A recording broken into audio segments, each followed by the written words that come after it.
This is about defending democracy. This is no longer Democrats versus Republicans. What do you want your kids to believe in? There must be give and take.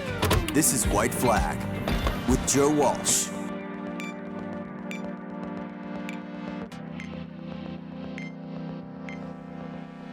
Trumpism, MAGA, is the last dying gasp of a national political party. Now, I don't know how long that last dying gasp will last. Possibly a number of election cycles. But here's what I know.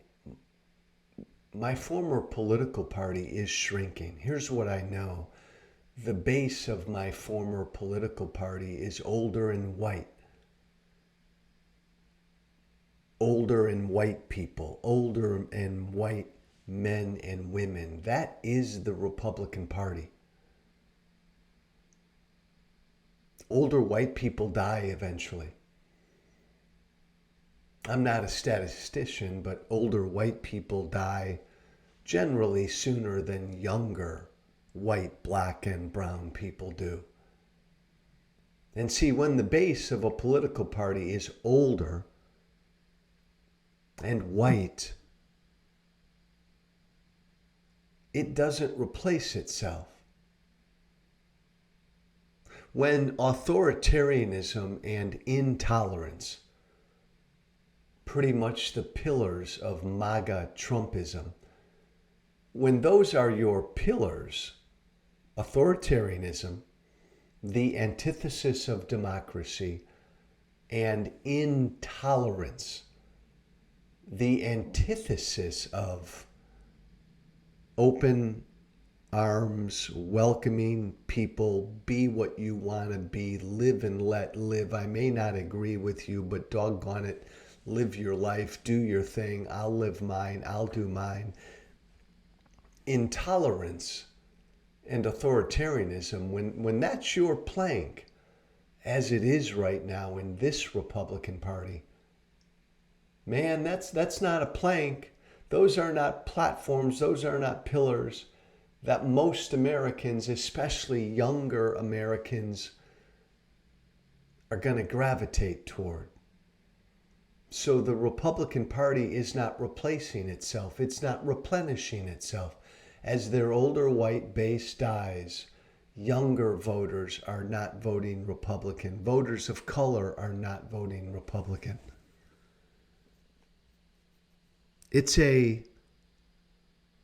My former political party is a shrinking, dying national political party. A party that will still be strong regionally in a number of parts of this country, in rural America. Election day yesterday, and the biggest takeover, all I cared about yesterday was turnout. Who came out to vote? Who was coming out to vote? Who was energized? Who was jazzed? Who was going to vote, right? We got Biden versus Trump. Everybody's dissatisfied. People are dissatisfied economically. They hate our politics right now. We're looking at Biden, Trump again in 2024. With all of that, an off-year election, who's going to come out and vote? And once again, Democrats came out and voted in greater numbers than Republicans did. Democrats were more enthused than Republicans were. Turnout. Why? I mean, ask the experts. Clearly, this issue of abortion, since Roe was overturned in every single special off-year election since Roe was overturned, abortion has been a driving, motivating impetus to get people, again, especially young people, out to vote, women out to vote. It happened again yesterday.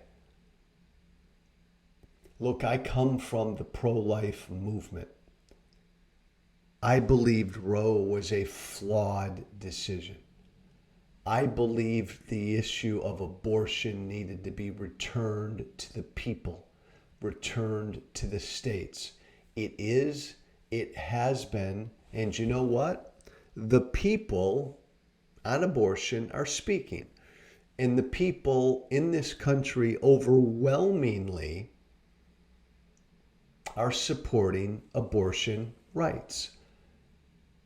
In blue states, purple states, and red states. In Kansas.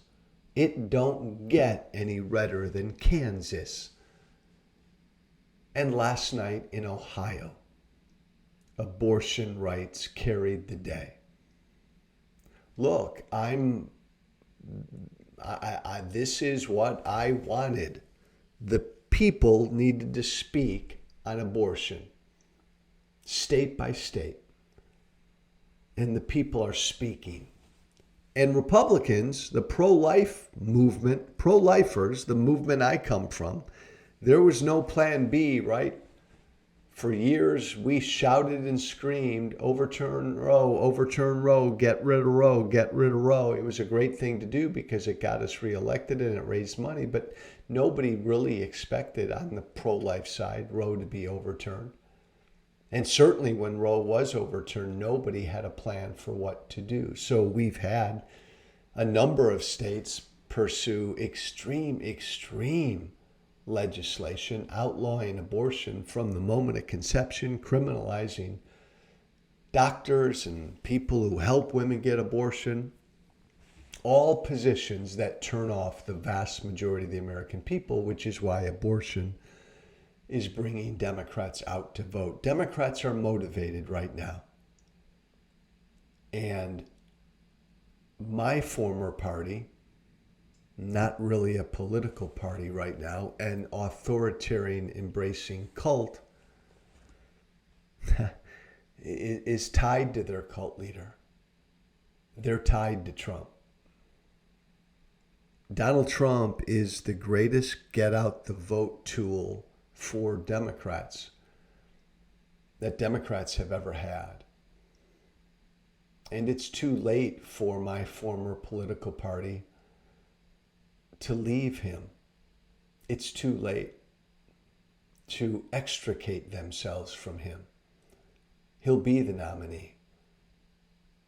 But it's too late. If he wasn't the nominee, a chunk of that Republican Party base just won't vote. And Republicans will be screwed. Final thought, there was a poll out of the New York Times, a couple days ago, showed Trump way up in 5 out of 6 battleground states, and Democrats were wringing their hands and pulling their hair out. Oh my God, how can Trump win? Trump's going to win. Democrats have a really good election day yesterday in Ohio and Virginia,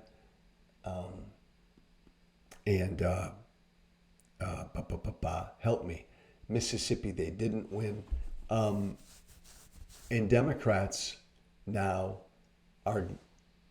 The danger is Democrats will overreact. We're fine. Biden's fine. We're going to be just fine in 2024. Kentucky, the other good state for Democrats last night. I know this. The election's a year away.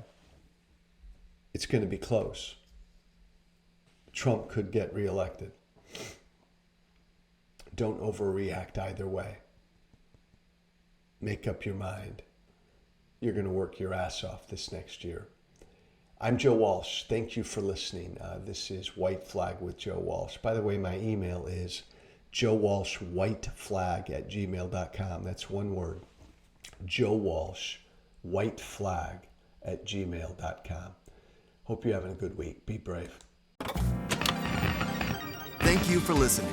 Remember to listen, share, and follow White Flag with Joe Walsh on Apple Podcasts, Spotify, and everywhere great podcasts are found. And be sure to leave a 5-star review. This has been White Flag with Joe Walsh.